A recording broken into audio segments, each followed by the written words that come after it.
Hello children, welcome back to your channel study with Poonam ma'am. तो class 6 history में chapter 4 में थे हम in the earliest cities means आरंभिक नगर। इसमें हमने हड़प्पा की स्टोरी पढ़ ली है, उसकी स्पेशलिटी पढ़ ली है, वहाँ के जो हाउसेस थे, ड्रेन्स, सड़कें, ये सब कैसी थी, है ना। ये सारी चीजें हमने पढ़ ली हैं। अब आइए पढ़ते हैं नगर और नए शिल्प।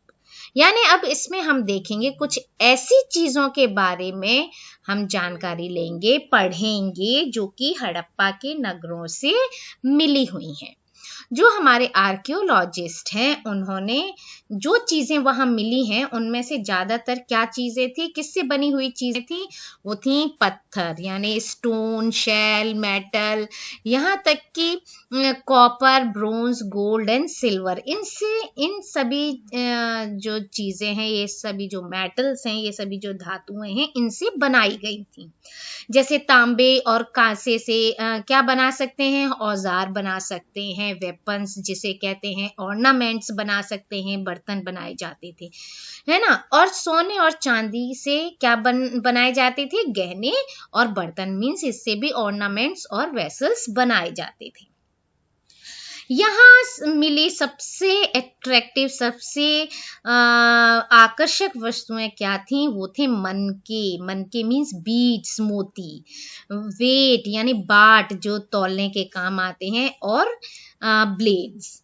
ये सारी चीजें यहाँ पर पाई गई थी। यहाँ देख सकते हैं आप पिक्चर में भी दिखाया गया है, कितने सुंदर से डिजाइन की गई है ना। और वेट जो बाट होते हैं, जो तौलने के काम आते हैं, या देखिए ये किससे बनाए जाते थे, ये पत्थर के बाट होते थे, पत्थर के वेट्स होते थे, है ना। कितने ध्यान से और कितने अच्छे तरीके से बनाया गया है इनको, है ना। तो इस तरह की चीजें बनाई जाती थी। जो हड़प्पन्स थे, हड़प्पा सभ्यता के जो लोग थे, वो पत्थर की मोहरें बनाते थे। ये हमने इसके पहले पेज पर भी देखा था, है ना। 35 पेज पर एक रेक्टेंगुलर शेप में बनाई गई थी, जिसपे कुछ एनिमल्स बनाए गए थे, एनिमल्स की पिक्चर थी, और क्या था, और उस पे कुछ लिखा हुआ था, जो कि अभी तक हमने पिछले वीडियो में पढ़ा कि अभी तक वो आर्कियोलॉजिस्ट जो हैं वो समझ नहीं पाए हैं कि वो क्या लिखा हुआ है। तो जो मोहरें होती थी, वो जो सील होती थी, मोहरें जिनको कहते हैं, वो रेक्टेंगुलर शेप में होती थी, रेक्टेंगुलर शेप में बनाई जाती थी, और ज्यादातर उनमें एनिमल्स के ही चित्र मिलते थे। हड़प्पा की जो सभ्यता थी, वहां के लोग काले रंग से डिजाइन किए हुए खूबसूरत लाल मिट्टी के बर्तन भी बनाते थे। ये आप पेज नंबर 6 पे देख सकते हैं। खोलिए फटाफट और देखिए, पेज नंबर 6 पर एक पॉट बना हुआ है, बहुत ही सुंदर डिजाइन किया हुआ। अब ऐसा अनुमान किया जाता है कि जो मेहरगढ़ है, वहां पर सबसे पहले कपास की खेती होती थी, लगभग 7000 ईयर्स एगो। 7000 ईयर्स साल पहले मेहरगढ़ में किसकी खेती होती थी, कपास की, यानी कि कॉटन की, है ना। कॉटन की खेती की जाती थी, ऐसा अनुमान किया जाता है। मोहनजोदड़ो जो जगह है, वहां से कपड़े के टुकड़ों के अवशेष मिले, चांदी के फूलदान के ढक्कन, कुछ और भी तांबे की चीजें, वस्तुएं मिली हैं, उनसे चिपके हुए बहुत सारी चीजें मिली हैं, इस तरह की चीजें मिली हैं। और टेराकोटा और फेयन से बनी तकलियां भी मिली हैं, यानी स्पिंडल होल्ड्स, यानी कि तकलियां क्या होती हैं, जो सूत काटने के काम आती हैं, यानी कॉटन उसमें लगा के धागा बनाने के काम आती हैं, वो होती हैं तकलियां। तो इससे पता चलता है कि तकलियां मिली हैं, यानी कि वो लोग कॉटन से स्पिन कर करके थ्रेड बनाने लगे थे। तो ये किसके बने होते थे, टेराकोटा यानी पकी हुई मिट्टी, और फेयंस के। अच्छा, फेयंस क्या होता है? अब जैसे हमें पता है पत्थर और शंख वगैरह शेल जो होते हैं वो हमें नेचुरली मिलते हैं, यानी हमें प्रकृति खुद देती है, वहां से मिलते हैं। और फेयंस क्या होता है? फेयंस ये एक तरह का मटेरियल है जो आर्टिफिशियली प्रोड्यूस किया जाता है, तैयार किया जाता है। यानी बालू और स्फटिक का जो होता है पत्थर, स्फटिक पत्थर होता है एक तरह का, इसका चूरन बना के, चूर्ण बना के, बिल्कुल चूरा करके उसको गोंद में मिलाकर उनसे बहुत सारी चीजें, वस्तुएं, ऑब्जेक्ट्स बनाए जाते हैं। और इन पर चमक लाने के लिए उसके बाद उन पर क्या किया जाता है? चिकनी परत चढ़ाई जाती है, लेयर चढ़ाई जाती है। और इस चिकनी परत का कलर क्या किया जाता था? जनरली ब्लू या सी ग्रीन कलर किया जाता था। फेयंस से क्या क्या चीजें बनाई जा सकती थी, बनाते थे, मतलब बीड्स हैं, बैंगल्स हैं, इयररिंग्स हैं, टाइनी टाइनी वेसल्स हैं, ठीक है। इस तरह से मोती, चूड़ियां और कान के इयररिंग्स मीन्स कान के बाले और छोटे छोटे बर्तन बनाए जाते थे। अब इस तरह से अब हमने ये देखा कि ये चीजें जो थी ये फेयंस से बनाई जाती थी और टेराकोटा से बनाई जाती थी। अब बहुत सारी ऐसी चीजें थी जिनका प्रोडक्शन, जिनका निर्माण विशेषज्ञ यानी स्पेशलिस्ट ही करते थे। अब स्पेशली हर कोई तो हर चीज नहीं बना सकता, है ना। और स्पेशलिस्ट मीन्स क्या होता है? वो पर्सन, वो इंसान, वो खास इंसान जो किसी खास चीज को बनाने के लिए ट्रेनिंग लेता है, पढ़ता है या प्रशिक्षण लेता है। जैसे पत्थरों को तराशना, किस तरह से पत्थरों से मूर्तियां बनाई जा सकती हैं, मोतियां किस तरह से चमकाने हैं, या फिर जो मोहरें होती हैं, सील होती हैं, उसमें कैसे डिजाइनिंग करनी है, इन सब चीजों का वो क्या लेते थे? ट्रेनिंग लेते थे, यानी इनकी पढ़ाई होती थी। आज भी होती है, बहुत सारे स्पेशलिस्ट होते हैं, जैसे फिजिक्स में कोई ट्रेन टीचर होता है ना, स्पेशली डॉक्टर्स में भी होते हैं, कोई हार्ट स्पेशलिस्ट होता है। इस तरह से यानी उस फील्ड में उसे स्पेशल क्या चीज है? स्पेशल नॉलेज है उसको। तो इस तरह की चीजें उस समय भी हुआ करती थी।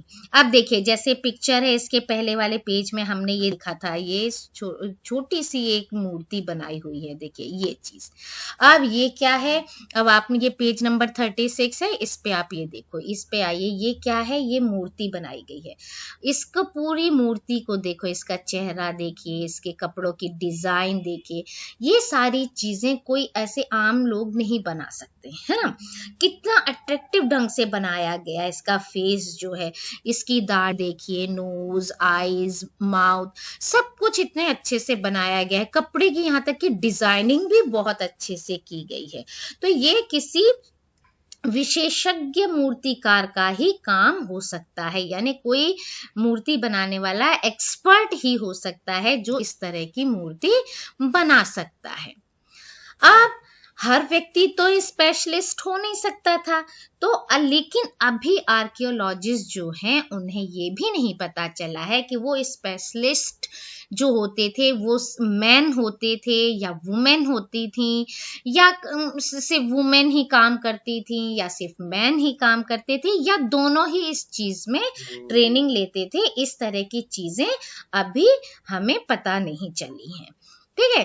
तो इसलिए ये सारी चीजों के बारे में अभी काम चल रहा है, यानी और खोजबीन चल रही है। Now in search of raw material. अब रॉ मटेरियल कहाँ से मिलता था? रॉ मटेरियल क्या होता है? यानी कि कच्चा माल। कच्चा माल कुछ तो ऐसा होता है कि हमें नेचुरली मिलता है, जैसे वुड है, पेड़ तो अपने आप हो जाते हैं। मेटल, ओर्स ऑफ मेटल्स हैं, वो भी हमको नेचर से मिल जाता है। और ऐसा भी होता है कभी कभी फार्मर्स और हर्डर्स भी प्रोड्यूस करके देते हैं, है ना। अब ये फार्मर और ये जो हर्डर्स है ये भी प्रोड्यूस करके देते हैं, और इस तरह से कच्चे माल हमको मिलता है। इनमें से कई तरह की चीजें भी बनाई जा सकती हैं। अब जैसे किसान जो होते हैं, फार्मर्स जो होते हैं, हम जनरली देख सकते हैं, फार्मर्स क्या रॉ मटेरियल देते हैं? कॉटन, है ना, वो क्या करते हैं, खेतों में कॉटन लगाते हैं, कॉटन के पेड़ बीज लगाते हैं, पेड़ बनता है, कॉटन आती है और वो कॉटन मार्केट में या मतलब फैक्ट्रीज में देते हैं। अब वो रॉ मटेरियल हो गया कॉटन हमको, और उससे क्या करते हैं, फिर उसके बाद कताई होती है, बुनाई होती है, मतलब धागा बनाया जाता है, फिर धागे से कपड़े बनाए जाते हैं। इस तरह कपड़ा वगैरह कताई बुनाई करके तैयार किया जाता है। अब जो हड़प्पा के लोग थे वो इन सभी चीजों को वहां मिल जाती थी, मतलब जैसे कॉटन वगैरह बहुत सारी चीजें ऐसी थी जो उनको मिल जाती थी वहां पर, लेकिन बहुत सी ऐसी चीजें थी जो उन्हें वहां पर नहीं मिलती थी और उन्हें दूर दूर से मंगाना पड़ता था। कैसी, कौन सी वो चीजें थी, जैसे कॉपर, टिन, गोल्ड, सिल्वर या कोई प्रीशियस स्टोन, ये सारी चीजें उन्हें बहुत दूर से मंगाना पड़ता था, दूर देशों से मंगाना पड़ता था। अब दूर देशों से कैसे, जैसे हड़प्पा के लोग क्या करते थे, जैसे कॉपर, कॉपर कहाँ से मंगाते थे, ये अनुमान है कि ये कॉपर राजस्थान, जो आज हम राजस्थान जिसे जानते हैं, उस राजस्थान से वहां से मंगाया करते होंगे। यहाँ तक कि from Oman in West Asia, और वेस्ट एशिया के ओमान देश से भी वो लोग क्या, किसका क्या मंगाते थे, एशिया से टिन, जो कि क्या करते हैं, ये इनका तांबे का आयात करते थे, और कांसा बनाने के लिए तांबे के साथ जो मेटल टिन का आयात करना होता है वो मंगाते थे वो लोग। कहां से, present day Afghanistan and Iran, Afghanistan और ईरान से, जो आज हम जानते हैं कि हाँ ये अफगानिस्तान है, ये ईरान है, वहां से वो मंगाया करते थे। Gold could be have come all the way from present day Karnataka, और जो सोना है उसको कहाँ से मंगाते थे, वो कहाँ से आता था, वो आता था आज के टाइम में कर्नाटक से। और बहुत ही जो प्रीशियस स्टोन होता है, प्रीशियस स्टोन आता था गुजरात, ईरान और अफगानिस्तान से। तो इस तरह से वो ऐसी चीजें हर जगह से बाहर से मंगाकर अपना और भी बहुत सारी चीजें यूज करते थे और बनाते थे। ठीक है, सो इस वीडियो में इतना ही। Thank you, like, share and subscribe my channel.